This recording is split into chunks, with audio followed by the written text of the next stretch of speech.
Nosotros vamos a ver 3 pasajes del día de hoy. Los 2 primeros los vamos a ver ahora a modo de introducción, y hay un pasaje que es el pasaje central de nuestro tiempo hoy. Pero en estos días hemos estado hablando de ese tema de redención y hacernos pensar de qué es lo que sucede en todas las escrituras. Nosotros vemos en primera instancia, hace 2 domingos, vimos cómo Dios creó todo. Dios, de su amor, de su bondad, de su propia naturaleza, crea todo el universo que nosotros conocemos, y dentro de su creación crea al hombre. Y poco tiempo después de creado, el hombre peca contra Dios, y así trayendo una maldición sobre toda la creación. El mismo Dios nos da un ejemplo de su redención cuando sintiendo vergüenza, el Señor viene y sacrifica un animal para cubrirles de pieles y cubrirle la vergüenza a Adán y Eva. Y aunque tenemos ese pecado impregnado en nosotros, el Señor desde allá comenzó a anunciar de manera profética que un día la simiente de la mujer pisotearía la cabeza de la serpiente, y la serpiente mordería la simiente de la mujer en el calcañar. Vimos después cómo en el libro de Éxodo también se nos da un ejemplo de lo que es la esclavitud del pecado, de cómo el pecado había reinado sobre todo el pueblo de Israel, y el Señor llama a Moisés, quien entonces por medio de él haría que el pueblo de Israel sea liberado, y que no fue un proceso fácil. Pero en el momento final, en el momento de la última plaga, en el momento donde el ángel de la muerte vendría sobre el pueblo de Egipto y mataría a los primogénitos de todos los egipcios, el Señor había llamado que tenían que embarrar con sangre de corderos los dinteles de las puertas, siendo esto otro anuncio más de lo que sería el evangelio en un momento determinado. Y el día de hoy entonces veremos el momento en donde se cumple ese evento maravilloso, donde el Señor de verdad toma la forma de hombre, y en esa forma de hombre, en esa forma de siervo, se entrega en la cruz del Calvario. El primer pasaje que veremos está en Juan 1:1. Creo que todos lo conocen, no tienen que ir allá necesariamente, pero se los voy a leer porque es lo que da inicio a lo que vamos a ver en esta mañana. Nos dice: en el principio era el verbo. Juan 1:1. En el principio era el verbo era con Dios, y el verbo era Dios. Es decir, el verbo, era en el principio con Dios. Todas las cosas por Él fueron hechas, y sin Él nada de lo que ha sido hecho fue hecho. En Él estaba la vida, y la vida era la luz de los hombres. La luz, dice el verso 5, en las tinieblas resplandece, y las tinieblas no prevalecieron contra ella, es decir, contra la luz. Este pasaje comienza a anunciar, el apóstol Juan comienza a anunciar aquí el evento que se da tanto en el ambiente espiritual como en el ambiente terrenal de aquí de los seres humanos. En un momento determinado, nos dice el primer versículo: en el principio, está allí, en el principio era el verbo, en el principio existía el verbo. Hay una palabra que todos nosotros somos familiares con ella, que es la palabra logos, de donde vienen la parte final de muchas de las ciencias, logía. El logos es el estudio, es la palabra, es el verbo. Y está allí diciéndonos: en el principio era el verbo. Otras versiones le van a decir: en el principio era la palabra, en el principio existía la palabra, en el principio existía ese logos, y ese logos era con Dios. La segunda parte de ese versículo entonces nos dice que esa palabra, ese logos, existía en el principio, y ese logos estaba con Dios. Es decir, no era Dios propiamente, pero estaba con Él en esa parte del versículo, ¿verdad? Porque entonces la tercera parte nos dice: y este verbo era Dios. Y nosotros estamos viendo aquí el mismo verbo siendo descrito en 3 formas: existía, estaba y era. 3 cosas que se nos dice allí del logos. Nos dice entonces: este era, ese existía, ese estaba en el principio con Dios. El verso 3 nos da ahora una prevista de lo que hacía, de lo que estaba haciendo. Dice: todas las cosas por Él, es decir, por el verbo, por el logos, fueron hechas.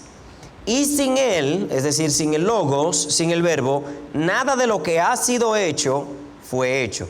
Todo el universo, todo lo que nosotros conocemos que ha sido creado, existe porque allí la palabra de Dios, el verbo de Dios, el logo de Dios estaba. Si ustedes recuerdan entonces cuando leemos en el libro de Génesis, en el principio creó Dios los cielos de la tierra y el Espíritu de Dios se movía sobre la faz de las aguas y la tierra estaba desordenada y vacía. Cuando nosotros leemos esto, nos imaginamos a Dios creando, pero en el mismo Génesis capítulo 1 nos dice, y dijo Dios, sea la luz. La manera que Dios utilizó para crear todo lo que hay creado fue que lo enunció, dijo con su boca, sea la luz, e inmediatamente la luz fue.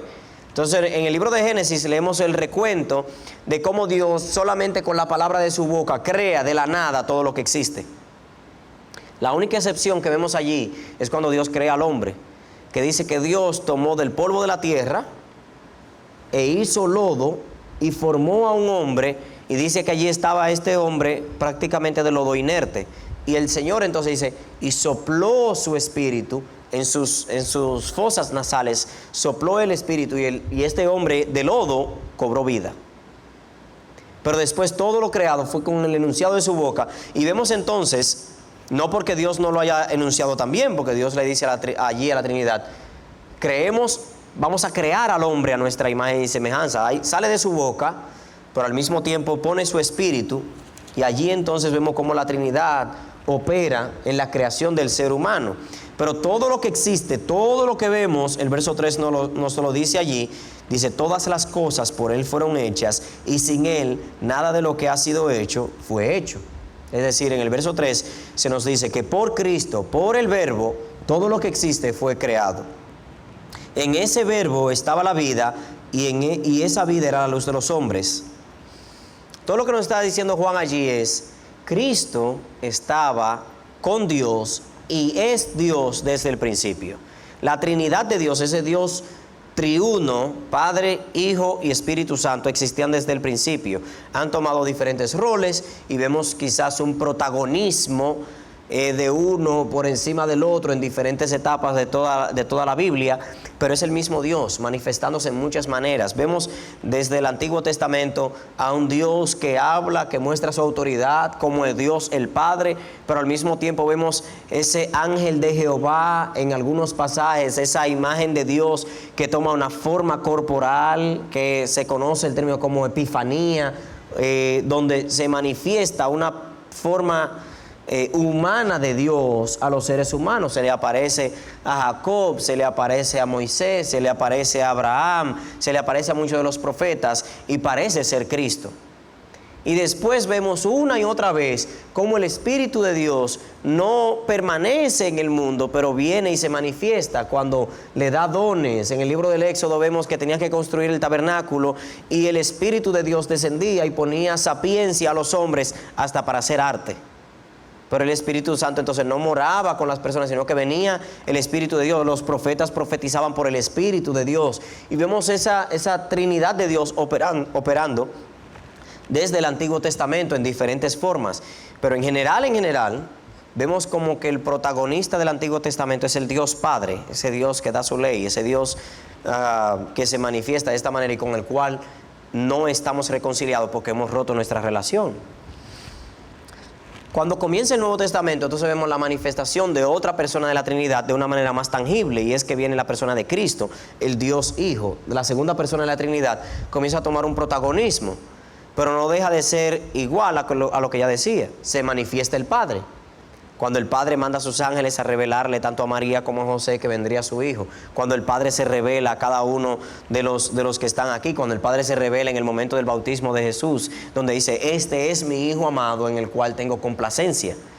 Vemos el Espíritu Santo manifestándose en forma de paloma. Vemos el Espíritu Santo manifestándose entre los discípulos. Vemos el Espíritu Santo cuando Cristo le dice a Pedro, esto no te lo reveló ni carne ni sangre, sino el Espíritu de Dios. Nosotros vemos a Pedro diciendo algo que Jesús le dice, eso no salió de tu carne, eso salió del Espíritu. Y vemos cuando Jesús al final del libro de Lucas a sus discípulos les sopla el Espíritu Santo. Y a partir entonces del libro de los Hechos y en lo que sigue después de ahí vemos una manifestación protagónica entonces del Espíritu Santo. Vemos a Dios el Padre, vemos a Dios el Hijo y vemos al Espíritu Santo. Eso otra vez sin quitar que tanto el Padre como el Hijo se están manifestando otra vez en esta parte. Vemos a Dios el Padre hablando a los apóstoles, vemos al Hijo presentándose al mismo Pablo diciéndole: ¿por qué me persigues? ¿No te das cuenta que tú estás punzándote los dedos mientras coses? Todo esto para decirles, la Trinidad de Dios se ha manifestado durante toda la existencia del ser humano en diferentes formas. Vemos quizás algo protagónico en diferentes pasajes de las Escrituras y en diferentes eras, pero los tres se han manifestado de una y otra manera. Pero el clímax de toda la historia del ser humano está en el momento que viene Cristo. Y a los evangélicos se nos acusa en un momento determinado por poner demasiada importancia en Cristo. Ponemos demasiada importancia en la persona de Jesús.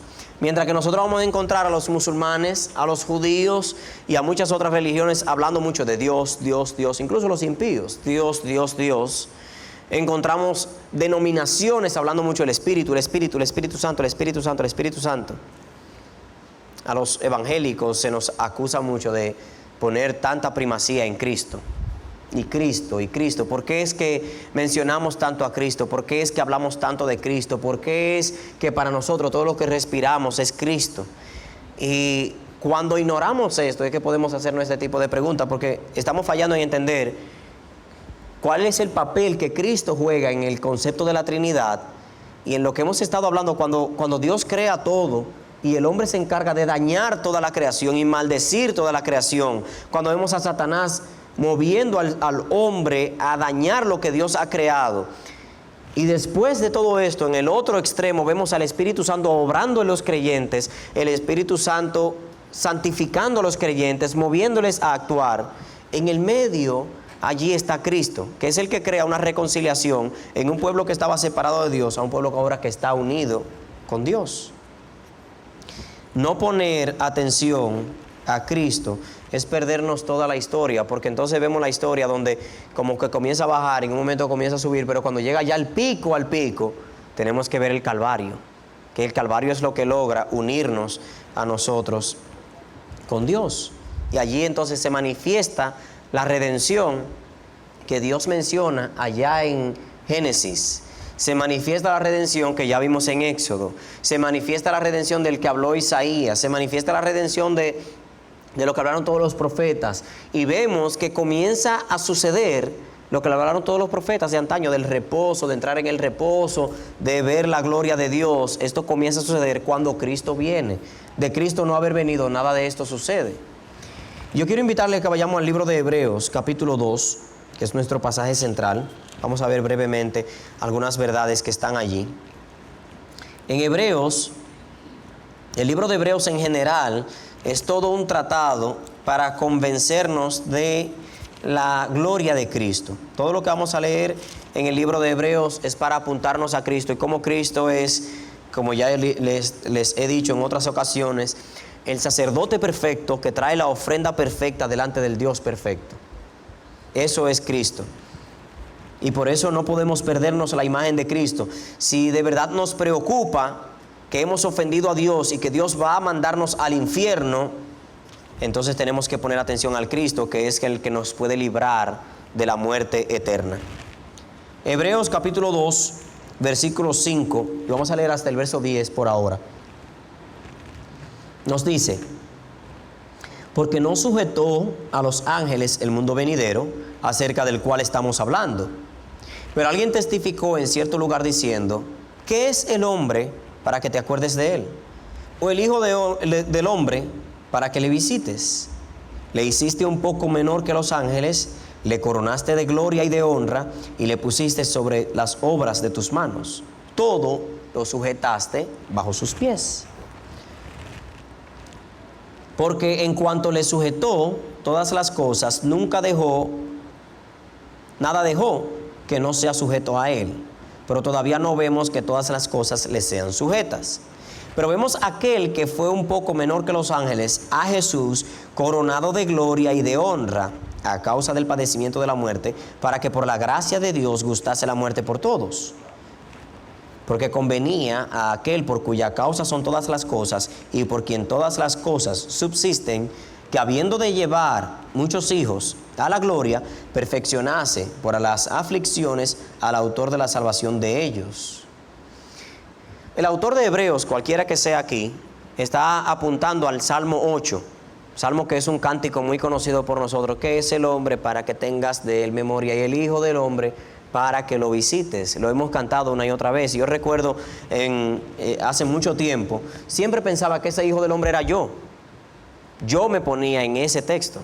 Si ustedes leen el libro de los Salmos, en el Salmo 8, y no tenía en plan de leerlo, pero quiero que lo leamos porque creo que es un cántico que hemos cantado tantas veces.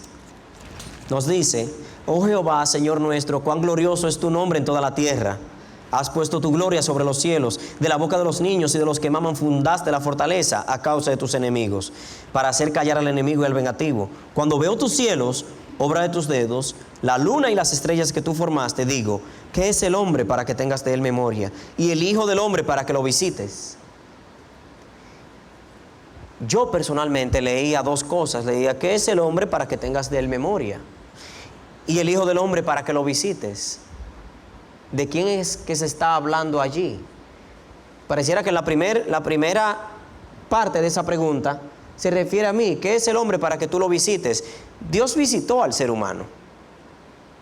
Filipenses 2, del verso 5 en adelante, Cristo no estimó el ser igual a Dios como cosa que aferrarse, sino que se despojó de sí mismo, tomando forma de siervo y haciéndose semejante a los hombres. Y estando en la condición de hombre, vino y se hizo obediente, se hizo siervo. Entonces llega un momento donde Dios, el Dios Verbo, el Dios Hijo, toma la forma de un ser humano y viene y habita entre nosotros. Y entonces viene: ¿quién soy yo para que tú me visites?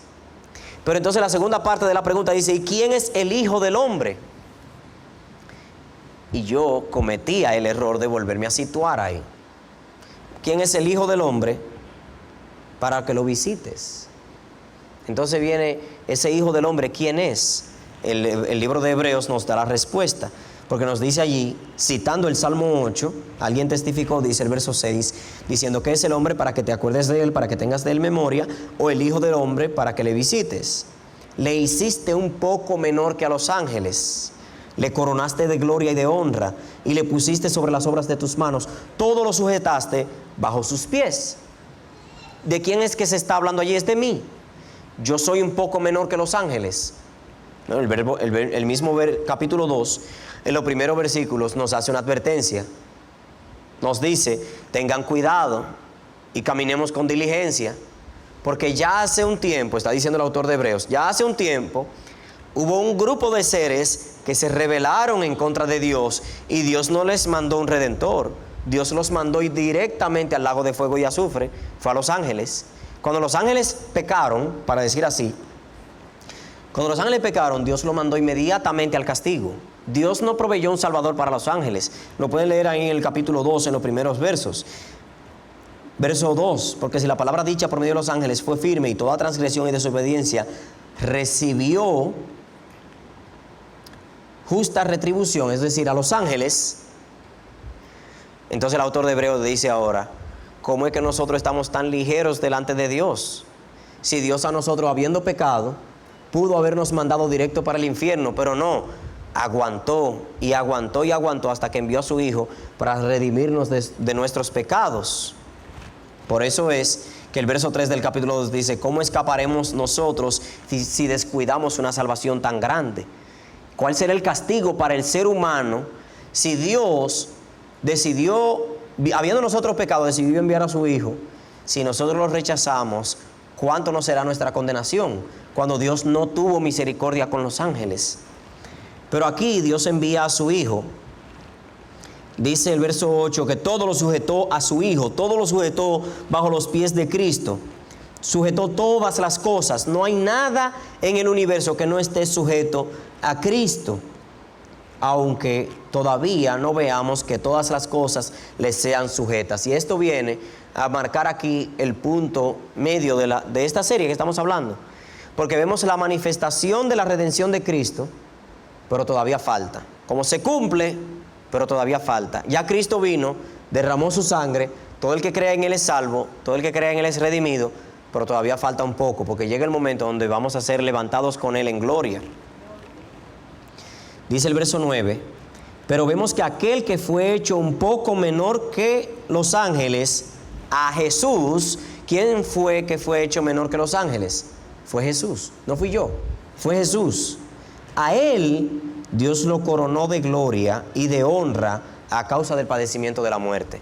Es decir, la venida de Cristo, cuando el Verbo se hace hombre, cuando el Verbo viene y habita entre nosotros, ese Jesús tiene que venir, tiene que vivir, tiene que padecer y tiene que morir. Y en ese despojo es que vemos entonces que Dios lo exalta a lo sumo y le da un nombre que es sobre todo nombre, para que en el nombre de Jesús se doble toda rodilla de los que están en los cielos, en la tierra y debajo de la tierra, y toda lengua confiese que Jesús es el Señor, para gloria de Dios. Cuando nosotros leemos esto en este pasaje hasta aquí, vemos entonces en el verso 10 que nos dice: convenía que aquel por cuya causa son todas las cosas. ¿Quién es ese por cuya causa son todas las cosas? Cristo. Lo acabamos de leer en Juan. Todas las cosas por Él fueron hechas, y sin Él nada de lo que hay habría existido.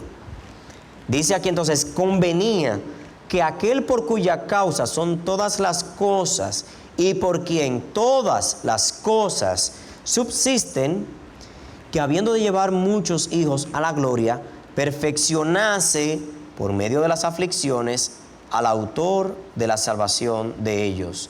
Cristo es el autor de nuestra salvación. Hemos hablado de redención. Cristo es el autor de la redención nuestra. Para Cristo era necesario suceder un grupo de cosas, como el encarnarse, el venir como un ser humano. Leemos el nacimiento de Cristo. Cristo tenía que venir como ser humano. Cristo tenía que vivir como un ser humano. Cristo tenía que estar aquí entre los seres humanos y padecer las cosas que nosotros vivimos todos los días para vivir como ser humano. Tenía que ser tentado como un ser humano. Tenía que vivir como cualquiera de nosotros. En su naturaleza, Cristo venció toda tentación. Y la vida de Cristo se hace necesaria para nosotros. Vemos la necesidad de Cristo, la necesidad que tenemos de Jesús. Vemos la necesidad que teníamos de que ese Mesías fuera un ser humano, que viviera como cualquiera de nosotros, que tuviera tentaciones como cualquiera de nosotros. Era necesario que fuera así. Era necesario que ese Cristo sufriera como ser humano, sin blasfemar en contra de Dios. Y era necesario que ese Cristo también muriera por cada uno de nosotros. ¿Por qué era necesario? Porque Dios pudo habernos salvado de cualquier otra manera. Piénsenlo. Dios pudo haber puesto que un cordero cualquiera que la persona mataran salvara y nos redimiera a todos del pecado. Pero la idea del cordero es que el cordero sufre por nosotros, pero el cordero no es culpable ni sabe lo que es pecar. Se hacía necesario que viniera alguien. Se hacía necesario un Mesías, y se hacía necesario que ese Mesías viviera como un ser humano como nosotros, para darnos esperanza, para que cuando yo esté en sufrimiento yo recuerde que Jesús, que no merecía sufrimiento, sufrió y aguantó. Por tanto, yo que tengo el Espíritu de Cristo dentro de mí, yo puedo sufrir y aguantar. Encima de eso, Cristo muere, y cuando muere, varias cosas. Muere en sacrificio por nuestros pecados, y muere porque este es el medio que Dios usa para matar la muerte. El verso 11 nos sigue diciendo, para terminar allí en este segundo pasaje: porque el que santifica y los que son santificados de uno son todos, por lo cual no se avergüenza de llamarlos hermanos, diciendo: anunciaré a mis hermanos tu nombre, y en medio de la congregación te alabaré. Y otra vez yo confiaré en él. Y de nuevo, he aquí yo y los hijos de que Dios me dio. Así que por cuanto los hijos participan de la carne y sangre, él también participó de lo mismo, para destruir por medio de la muerte al que tenía el imperio de la muerte, esto es, al diablo, y librar a todos los que por el temor de la muerte estaban durante toda su vida sujetos a servidumbre. Porque ciertamente no socorrió a los ángeles, sino que socorrió a la descendencia de Abraham, por lo cual debía ser en todo semejante a sus hermanos, para venir a ser misericordioso y fiel y sumo sacerdote en lo que a Dios refiere, para expiar de los pecados del pueblo. Pues en cuanto él mismo padeció siendo tentado, es poderoso para socorrer a los que son tentados. Les decía, nosotros teníamos la necesidad de Cristo, teníamos la necesidad de que ese Cristo, de que ese Mesías se encarnara y viviera como un ser humano. Teníamos la necesidad de que ese Cristo también muriera en la cruz, derramando su sangre por cada uno de nuestros pecados. Tenemos también la necesidad de que ese Cristo resucitara, porque si Cristo no resucita, entonces nosotros no tendríamos esperanza. ¿Cómo Cristo nos va a predicar a nosotros que un día habrá una gran resurrección y que todos tendremos vida eterna si Él mismo no vencía la muerte resucitando al tercer día? Pablo nos advierte en 1 Corintios capítulo 15 que si no creemos en la resurrección, somos dignos como dice él, somos lo más mediocre, somos dignos de conmiseración. Porque entonces es vana nuestra fe, hemos predicado en vano. Si estamos hablando de que no hay resurrección, comamos y bebamos, que mañana vamos a morir y se acaba todo. Pero Cristo resucitó para hacernos saber que eso también nos espera a nosotros. Algo que no es mencionado mucho dentro de los grupos evangélicos es la importancia de la ascensión de Cristo. Cristo tuvo que ascender a los cielos. Cristo pudo haber resucitado y quedarse aquí en la tierra, pero eso tampoco nos habría dado esperanza. Cristo dice, yo tengo que irme para ir a preparar morada para ustedes, y cuando me vaya les enviaré el Consolador. Era necesario que Cristo se fuera de este mundo, que habiendo muerto y resucitado, se fuera de este mundo y no sufriera otra muerte otra vez, como sufrieron muchos de los falsos mesías que se dicen, el Olivorio Mateo, el Bahá'u'lláh, el mismo Mahoma, que se habla de que resucitaron, pero volvieron a sufrir una muerte aquí terrenal. Jesús ascendió y no volvió a sufrir muerte aquí, porque ya no va a morir otra vez. El que recibe esa vida eterna que Cristo da, va a morir, pero no tendrá la muerte segunda. Y por último, es necesario que Cristo retorne. Y ahí es el punto que nos falta todavía. Ya Cristo vino, ya Cristo se encarnó, Cristo sufrió, Cristo murió, Cristo resucitó, Cristo ascendió a los cielos, pero Cristo volverá. Y nosotros los creyentes tenemos que abrazar esa vida de Cristo y tenemos que predicar esa vida de Cristo, porque de lo contrario somos los más dignos de conmiseración. La vida y obra de Cristo, todo lo que es Cristo, esa obra de redención, tiene que estar presente en nuestra mente. Toda la vida de Cristo tiene que estar presente, porque hubo un momento que acabamos de leer que Dios tomó la forma de hombre, el Verbo se hizo carne y vino y habitó entre nosotros. Fue para algo, fue para marcar el fin de los tiempos postreros. Comienzan allí con la vida de Cristo y la muerte de Cristo. Allí es donde se cumple todo lo que hay que cumplir. No viene otro Mesías, no hay otro derramamiento de sangre, no hay otra cruz, no hay más nada que vaya a pasar de aquí en lo adelante. Ya no hay más nada. Lo que hay es esperar que Cristo venga y ya. No hay otra redención. En el Antiguo Testamento leemos tanto, se llaman protoevangelios, todas estas imágenes del sacrificio de Cristo. Una y otra vez leemos tantas cosas.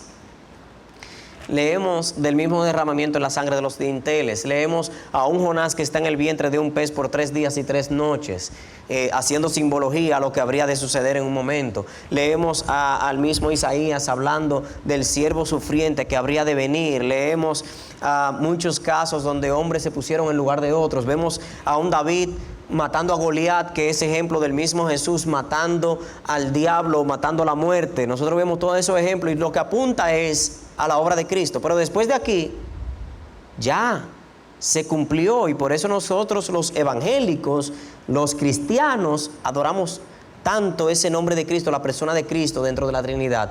Y es por lo que Cristo hizo, por lo que se logró, y porque no hay otra cosa después de ahí. Ya no va a venir otro Mesías a morir por nosotros, ya no va a venir otro Cordero, no hay otra cruz, no hay otra redención, no hay otra oportunidad. Es creer en Cristo como Señor y Salvador y esperar. Lo único que falta de todo es su retorno, esperar que Cristo venga. En ese trayecto donde Cristo muere, resucita, asciende a los cielos, nos envía su Espíritu Santo, y el momento entonces donde Cristo retorna, estamos todos nosotros. Estamos en el año 2020, un año raro, parece que salió dañado, no sé qué fue. Pero estamos nosotros ahí en el momento entre el espacio de Cristo muere en la cruz y Cristo vuelve en gloria. Estamos ahí entre medio. Todo esto que hemos hablado no es solamente para tenerlo aquí en la cabeza, sino que eso ahora debe mover mi accionar. Cómo yo actúo, cómo yo vivo, cómo yo acciono, siendo que ya yo sé que Cristo murió por mí, le he recibido como Señor y Salvador, pero que Cristo volverá. En ese medio tenemos que vivir. El libro de Hebreos, capítulo 4, verso 14, nos llama a retener nuestra fe. Nos enfatiza, retengan vuestra profesión de fe. Nos llama, sean perseverantes. El libro de Hebreos nos llama, retengan la fe en la cual creyeron. Vemos todo el sufrimiento en el mundo, todo lo que está pasando, todos los problemas, pero Cristo viene, retengan su fe. En el mismo libro de Hebreos, capítulo 4, verso 16, nos habla de acercarnos confiadamente delante del trono de Dios. Cualquier problema, cualquier situación, cualquier afán, cualquier angustia, cualquier cosa que me está trabajando la cabeza, enojo, ira, contienda, envidia, cualquier cosa que no va conforme al Espíritu de Dios. El libro de Hebreos me está diciendo aquí, porque Cristo se sacrificó por mí, yo ahora tengo un camino al Padre, yo puedo entrar confiadamente delante de Dios y decirle, Señor, me preocupa tal cosa, ten. Y entrar confiadamente, no hay un temor, no hay una angustia. Ahora, y cuidado, si el cordero que yo voy a inmolar ahora tiene la pierna quebrada, no es perfecto. Ya Dios entregó el sacrificio perfecto. Todo el que ha creído en Cristo como Señor y Salvador tiene las puertas abiertas al altar de Dios para llevarle a Dios cualquier cosa que nos afecte. Y el libro de Hebreos nos dice, acérquense confiadamente. Primera de Corintios 15, cuando habla de la resurrección, en los versículos 19 y 20 nos dice, tengamos esperanza. La resurrección de Cristo es para que yo tenga esperanza. Dice un refrán común, no hay mal que dure 100 años, no hay cuerpo que lo resista. Por más trabajo que yo esté pasando aquí en este mundo, yo tengo esperanza, porque Cristo resucitó, yo también resucitaré con Él. Yo tengo esperanza. Puede pasar, que pase lo que pase, yo tengo esperanza. Cristo vendrá en poder. O yo me muero o Él viene, pero una de las dos nos vamos a ver Él y yo, nos vamos a juntar y se va a acabar todo esto en cualquier momento. Y no va a durar más de 100 años. Y lo que tenemos ya la mitad vivido, es menos que nos queda. Pero todo esto para decirles, debemos tener esperanza. Primera de Tesalonicenses, capítulo 4, verso 13, nos dice, aún en los momentos de tristeza, vamos a llorar. Nos vamos a entristecer, pero no debemos hacerlo como el que no tiene esperanza. Primera de Tesalonicenses, Pablo le está escribiendo allí a los tesalonicenses, el capítulo 4, verso 13. No lloremos, no nos entristezcamos, como si no tenemos esperanza. Pablo está diciendo, vamos a tener momentos de tristeza, vamos a perder familiares, vamos a perder hermanos, vamos a tener enfermedad, vamos a tener precariedad, vamos a tener momentos de dificultad.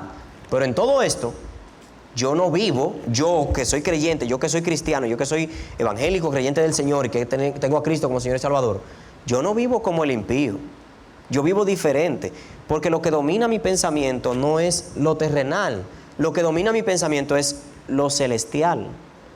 Yo soy dominado por este evangelio del cual hablamos. ¿Hacemos mucha énfasis en el Evangelio de Cristo? Sí, pero es necesario. Tenemos que hablar de Cristo, tenemos que hablar de su vida, tenemos que hablar de su muerte, tenemos que hablar de su resurrección, porque de lo contrario nos vamos a entristecer como los que no tienen esperanza. A Cristo le faltó el pan. Cristo se sintió angustiado. Cristo se sintió en algunos momentos orándole al Padre, pidiéndole a Dios cosas que Dios no se la dio. Señor, si es posible, pasa de mí esta copa, pero no se haga mi voluntad, sino la tuya. ¿Y qué hizo Dios? Le hizo beber la copa. En todo esto, Cristo se sometió al Padre. Primera de Tesalonicenses 4, del 17 al 18, el mismo pasaje, nos llama a que nos alentemos unos a otros, de motivarnos unos a otros, el ayudarnos unos a otros. Muchos otros pasajes nos pueden llevar a esa vida práctica de la fe. Muchos más. Pero en todo esto tengamos presente algo. El Señor nos llama, nosotros obedecemos, pero en todo somos movidos es por ese evangelio de Cristo. Momentos como los que se están dando ahora, puede ser el mejor. Ahora mismo estamos en el mejor momento para cualquiera de nosotros apartarnos de la fe, por si no lo sabían. Es el mejor momento para que cualquiera que quiere dejar de ser cristiano lo puede hacer ahora. Porque ahora en el mundo se están moviendo todas las situaciones que nosotros no nos imaginábamos, para que si usted quiere dejar de ir a la iglesia, usted puede dejar de ir. Lo más que la gente puede pensar no fue que fulano se descarrió. Lo que van a decir es, o está enfermo, le tiene miedo al COVID o lo que sea. Usted puede, si la vida cristiana, ¿verdad?, es nada más venir a la iglesia. Después de ahí usted puede dejar de orar y nadie se va a meter en su vida. Usted puede dejar de leer la Biblia y nadie se va a meter en su vida. Entonces usted puede hacer todo lo que usted quiera. Es como el mejor momento ahora. Pero así mismo es el momento donde Dios nos llama a presionar más en nuestra comunión con Dios. Ningún tiempo se había prestado para que el creyente de verdad examinara si su relación con Dios era por la gente que le rodeaba o porque de verdad tiene una comunión con Dios. Porque duramos 2 meses y pico sin culto, entonces no tenía que venir a la iglesia, entonces hacía lo que le daba la gana. Ahora tenemos que preguntarnos, ¿de verdad yo amo al Señor? ¿De verdad yo amo al Señor? ¿De verdad Dios es lo primero en mi vida? ¿De verdad la persona de Cristo domina mi mente y mi corazón? Ahora es. Estos tiempos de prueba se prestan para o ayudarnos a crecer, o al que no le tiene amor a Dios, apartarse por completo. Pero es un momento preciado ahora. Dios se mostró como creador y rey, y el hombre respondió con pecado y se hizo esclavo de este pecado. Y Cristo entonces viene para redimirnos del pecado y ofrecernos la verdadera libertad, la verdad que nos hace libres. Está en nuestras manos ahora creer en Jesucristo como Señor y Salvador o rechazarle. Y si hemos creído como Señor y Salvador, yo puedo tratar de resolver los problemas por mi propia cuenta, o yo puedo ir y depositar en Él mis cargas y confiar en Él, que Él tomará control de todo lo que está pasando en mi vida. Pero Cristo vino para redimirnos de la maldad del pecado, y yo tengo que confiar en Él como Señor y Salvador. En los días que siguen, nosotros vamos a hablar de qué fue lo que Cristo predicó, porque nos dará el conocimiento de qué es el centro de la salvación. No el hecho de que Cristo haya venido y que nos ha salvado, sino qué fue lo que Cristo predicó. ¿Cuál es la esencia del mensaje de esto que le llamamos el reino de los cielos? Pero tenemos que ver también ese reino de los cielos, cómo nosotros lo practicamos. Así como les decía, el momento está propicio para cualquiera que quiera apartarse de la fe. El momento también está propicio para vivir un evangelio pasivo, donde yo nada más vengo a consumir y no actúo el evangelio. Tenemos que ver qué es el evangelio practicado, no predicado solamente, sino cómo nosotros ahora como creyentes vivimos. Y por último, ¿qué se nos dice que pasará en los tiempos finales? ¿Cuál es la esperanza que tenemos de que un día Cristo volverá? Porque en el lapso de la muerte entre la muerte de Cristo y el retorno de Cristo, estamos nosotros viviendo en el reino de los cielos, pero todavía no estamos en el reino de los cielos.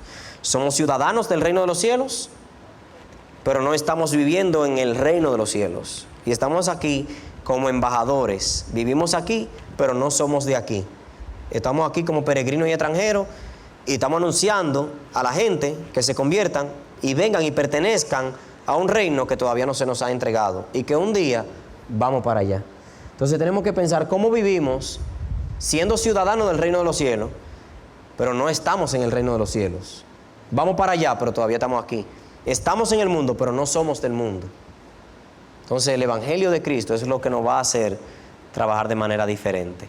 Que el Señor de aquí en adelante nos ayude a poner toda nuestra confianza en Él, y que sea por sufrimiento o por cosas que vengan a nuestras vidas, nosotros tengamos plena confianza en que ese Cristo que se nos habla en la Biblia no está ajeno a las dificultades que yo estoy pasando. El Cristo es glorioso y se seguirá mostrando glorioso por toda la eternidad.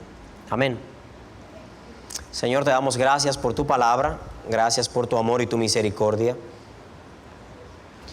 Yo te pido, Padre Celestial, que si en alguna manera tu mensaje fue tronchado por el vaso que está aquí, que está supuesto a predicarlo. Yo te ruego que tu Espíritu Santo continúe hablando a los corazones de cualquiera de todos los que estamos aquí. Padre, que veamos a Cristo el Redentor. Veamos a Dios el Padre, a Cristo el Redentor y a ese Espíritu Santo que nos ayudará de aquí en lo adelante. Pero que nuestras vidas hagan un compromiso delante de ti a de verdad vivir el Evangelio con nuestra mirada puesta en Jesús, autor y consumador de la fe. Y que en todo, Señor, te demos la gloria y honra que solamente tú te mereces. Te pedimos estas cosas, Padre, en el nombre de tu Hijo. Amén.